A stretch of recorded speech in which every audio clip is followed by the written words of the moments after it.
What year did you first write as a team? What year was that? 40, what? About 46, 46? 1946, I think. And what show was that? That would have been probably Couple Next Door? Couple Next Door, I which is think. a domestic comedy. Maybe some good training for us later on Yeah. in life. Then we wrote Steve Allen's show after that. How did you end up on the Couple Next Door? Did you go to them and offer to write, or did they pick you and put you together? Couple Next Door, well, they put Madelyn and Larry Roman initially on it. They thought in case the show was a big hit, they better split that team up. So Madelyn got me, Portier, and Larry got Kathleen Height. We were on staff and we wrote what they told me, Oh, yes. pretty much. You know, you didn't go apply. They said, oh, you can do that half-hour musical and a comedy show this week. It was good. It was great training. One show I did for great training with Jack Bailey was called Potluck Party. Went on from 12 to 1:30 every day. I came in at 9, got a list of 15 one-minute commercials. My office, I started writing funny routines to introduce. They go into the commercial. Yeah. I would start at 9 o'clock, get 5 pages, take it down to Mimeo, give it to them, go back and write. Sometimes I was writing and they were on the air. From 12 to 1 o'clock, I'd take the last 5 pages done.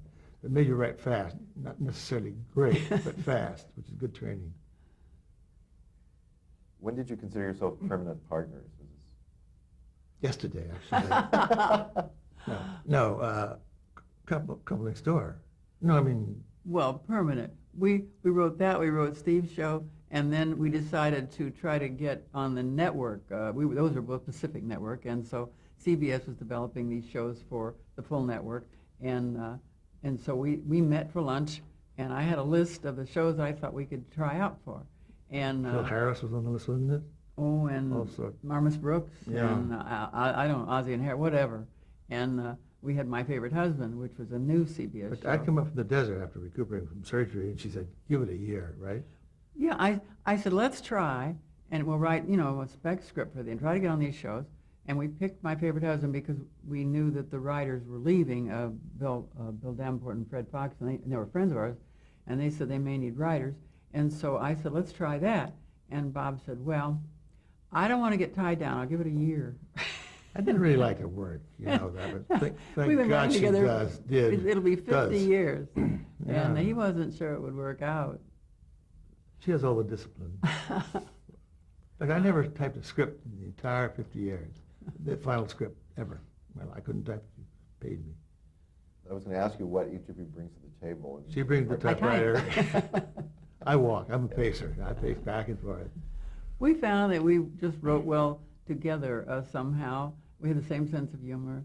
And We also take the New Yorker, like the Algonquin Suite with Benchley and Parker and Thurber and Kaufman, all those people. We grew up on those. Sometimes, if you're reading a script around a table, we would both put the same word of the same joke that it needed that word, and so we never had to argue really about what was funny. We just argued about the temperature of the We room. had a feeling one day going down to the commissary at Warner Brothers, we might become one person. Suddenly just one little person still walking. how would you describe your writing style? Brilliant. No. I haven't any idea. I'll hear a phone. I don't know. So how did you get into the Steve Allen thing? Steve Allen, take it away. We're doing his show, It's a Great Life. Well, they assigned us to Steve, Yes. and he wrote a lot of his There own were 3 stuff. sketches, and we got $50 a piece or something. And then The Favorite Husband came along, and Well, we gave him a script, and we said Yeah. we said, can we write a script for it? We talked to Harry Ackerman, who was executive vice president of West Coast then, of programming, and he said, okay, you can write a script. And I said, I remember asking him, can you pay us? And he said, no. so And we said, fine, we said, okay. we'll do it. So we wrote a script, and But we had to pay Steve Allen to write our portion we of his. didn't have to. We did it. Well, we did it because it was so nice. No, we felt bad about it. I was going to say, they hired us to go on the next Yeah. week because they were having a lot of writer trouble. And so they said, good, we'll buy this script, and now you're on the show, week to week. And so we quit staff, but it left Steve in the hole because he didn't have any writers, so we gave him $100 to write his own show for the next week. And that script starred Dick Crenna as a teenager. We The one for later Favorite on Husband, yeah. We did it later on Lucy, of course, with Janet Waldo. Mm-hmm. Was it Jess that hired you? He wasn't on No, the he show wasn't, yet. he wasn't there Okay, yet. you were there first. Harry Ackerman probably. Harry hired us, and And Jess came over from Baby they were Steps having and- problems, and we weren't in charge. I mean, we were just kids and had never done a big show, so we were writing frantically, and they were hiring and other writers. They Every had day a- we go to lunch, there'd be people out in the lobby with scripts in their hand waiting to come we in. knew they go, wanted our "Uh-oh." job. And we're writing, we don't know what anybody wants, you know. And in those days, they would put a show on and then get a sponsor later. This was what was called sustaining in radio. So CBS was paying for it, and then if you did well and got a good audience rating, well, then they would get a sponsor. So this was still sustaining and week to week, and Eventually sold to Jello, which is nice. so Harry had worked with Jess Oppenheimer at Young and Rubicam Advertising Agency. In those days, the advertising agencies Controlled. controlled the shows. Yeah. It was their package. They would And come down and tell you about something wrong with the script or what's out, never so the it was network. a different setup. So he talked to Jess, and Jess had had a lot of experience as a producer, head writer. They call them showrunners today. He had done Rudy Valley. Fanny Bryce, Yeah. Jack Benny, Charles McCarthy, things like that. So he came on, and we got sort of organized because he said, I'll write a script, and you guys write a script, and we'll get ahead. And we said, oh, wonderful. We were writing for, next week. And we were frantic because we didn't know what we were doing.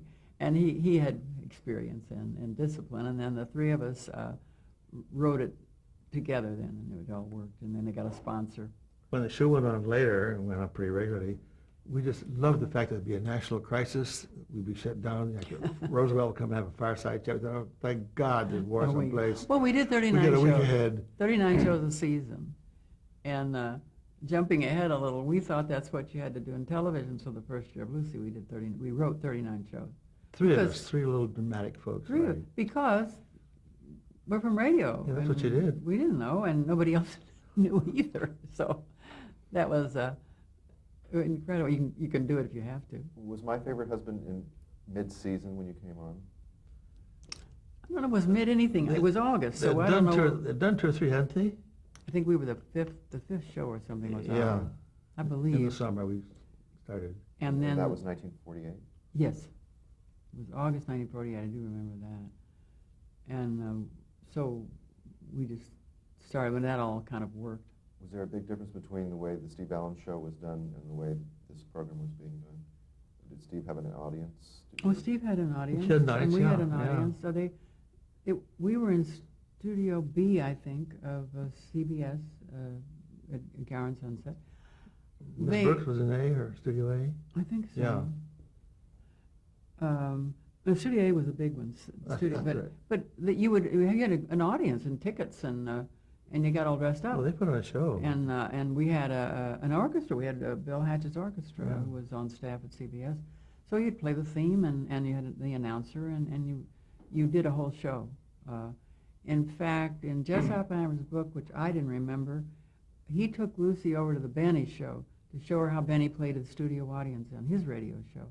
And she has managed this, and this was new to her because she had done a little stage, but not much, mostly movies. And of course, Benny was a master playing to the audience, so there'd be a joke, and he'd look out at the audience and make them laugh, We'd sit up in the sponsors booth, look down on the stage, and keep track of the last we got. I still have a script that said 95, crossed off. That was a great moment. Radio, you had more word jokes, of course. Every third line. A lot would of be a jokes, joke, and they're pretty like much. 3 to a page, hopefully. And of course, television was more, of course, the visual. Lucy's told us we should write for the movies, which she said then, because we wrote visually. She said we didn't even realize it. We were just, we weren't doing joke for funny word jokes as much as it was setting up a physical situation for her. The first script, the spec script that you wrote, was that accepted? Did they actually air that script? Oh yeah, Oh, yeah. like the next week. They had to. They didn't have anything, What but it was went very well. What was the premise, not necessarily that script, but of the program itself? What could you describe the? They were situation? bankers. Well, he was a banker, and We demoted him, didn't we? we made him a third vice Instead of president. first vice president. 'Cause Gail Gordon played the head of the bank, and Bea Benaderet was his His wife. wife. And Lucy was married to this third vice president, Richard Denning, played her husband.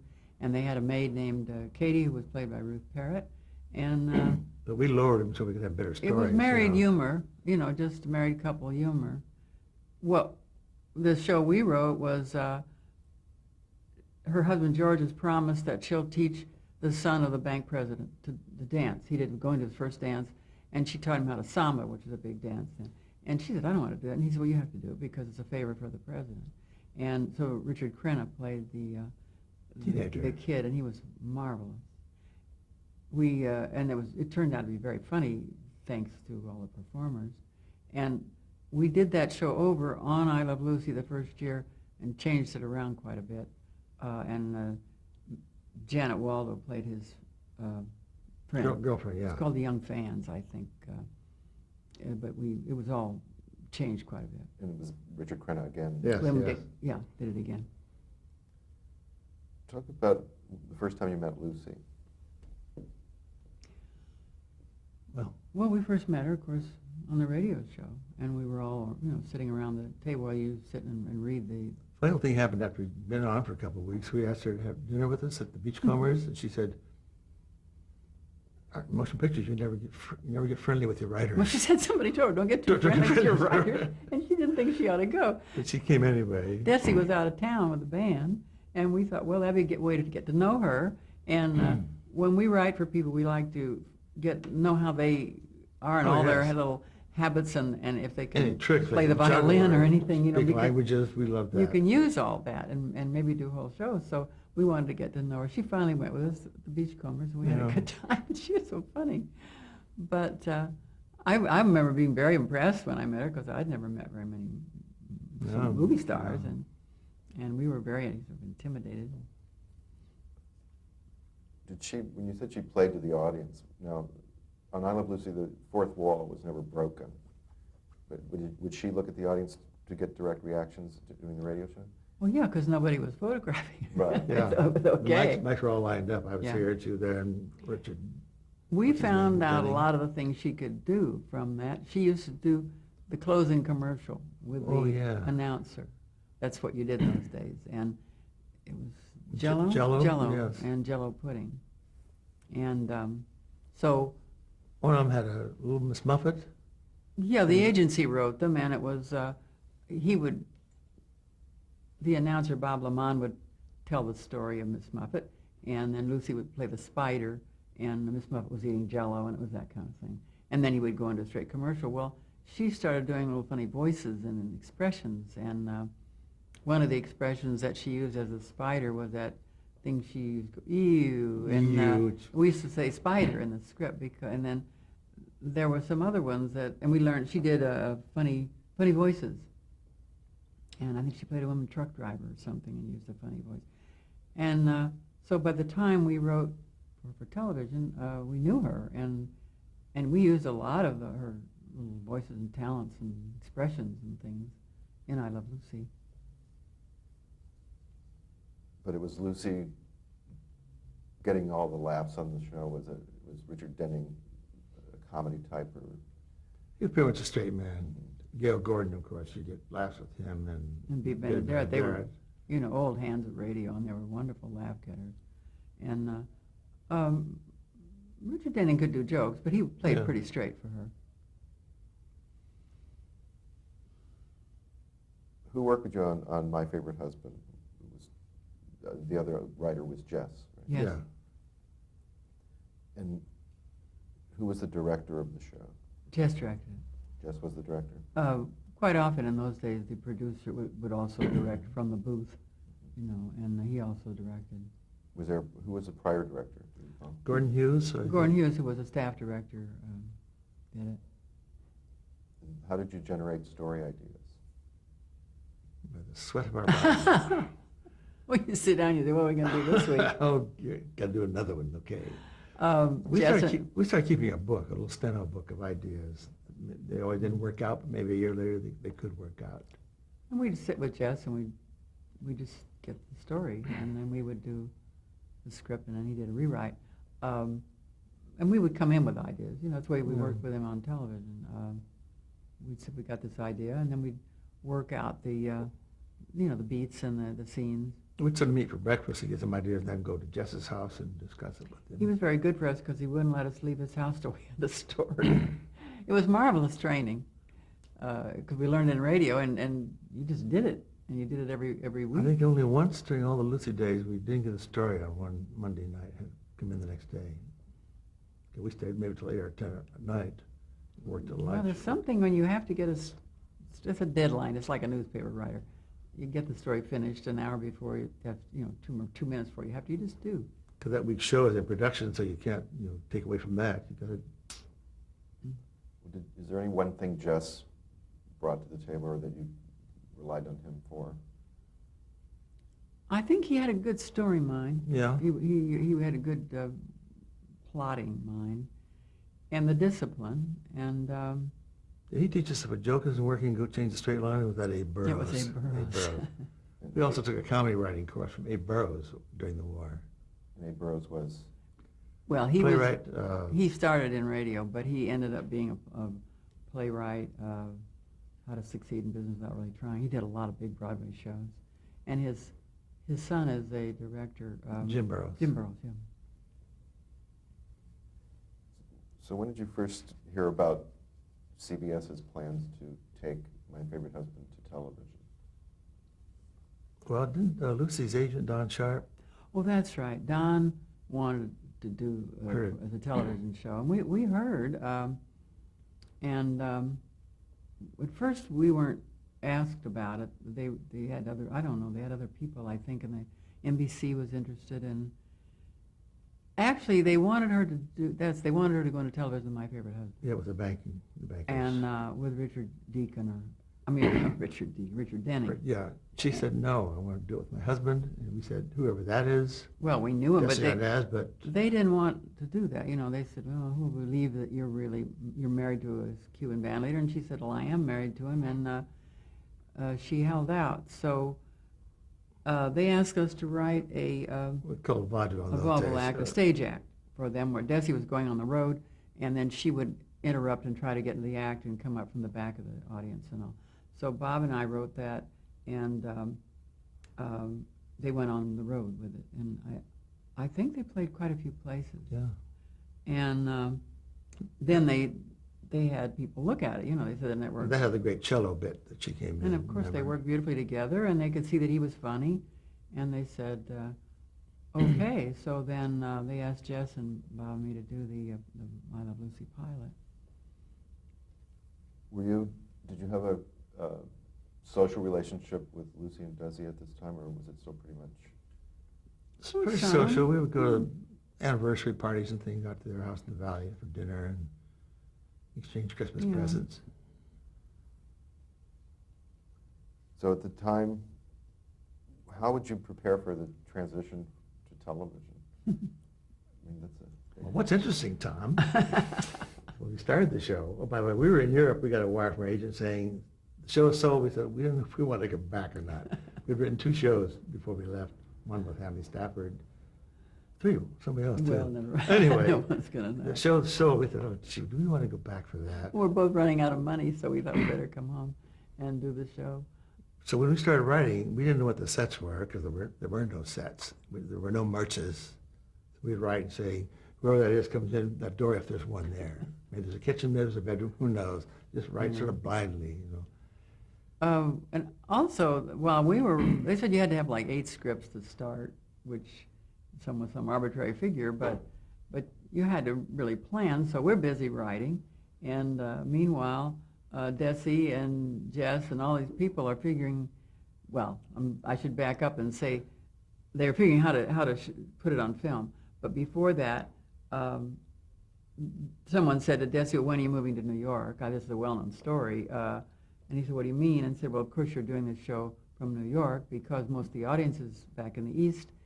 And so we don't want a kinescope," which is what they were doing in those days, for New York, and then do it out here. And they said, "We don't want to move to New York." And there was a lot of, carrying on and what was going to happen. And then it was Desi decided to put it on 3-camera film, which was really, it had been done, sort of done with a Ralph Edwards show, but without an audience and not in the studio. And so they were trying to figure how to do this, which is interesting because this is what they're still doing today. Yeah. Another thing.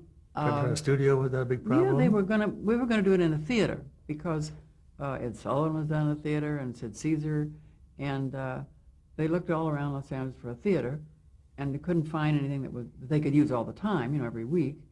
And so finally someone said, well, I think there's a studio. General studio. General service. General service, yeah. Uh-huh. It's vacant, and Al Simon, who had done some work with Ralph Edwards and kind of knew a little bit about this, went over to see, I believe, the Nasser brothers, who owned it and were not doing too well. And there were big problems in that you couldn't bring an audience then onto a movie lot because of the fire laws. You couldn't have people wandering around. And They had to put indoors to the outside. so they put the a door audience. into the And you outside. need bleachers, you need seats. First they looked at theater seats, and then they found out bleachers were a lot cheaper. And also, what was good about it, in the studio, we could have more sets, not just the living room and maybe one other. We could have 3 or 4 sets, and it could be long. And so now it seems so simple, but there were a lot of things to be ironed out. And I think they used 4 cameras at first and found out they didn't need them. And the lighting. Originally, Desi wanted to film it right straight through like a play, because He said, no one will sit still. he was theater trained. Just do it. But that limited our sets. I think we only and- did that once. Yeah, I'm not and sure. wardrobe and ideas. And the lighting was a big problem. So they got Carl Freund, who was a cinematographer, award-winning from MGM, and he really didn't want to do television. Wasn't he one of Hitler's cameramen? Not Hitler. Oh, somebody else later on. Earlier. Earlier, Somebody in the early German the history. Kaiser. The Kaiser Kaiser. Wilhelm.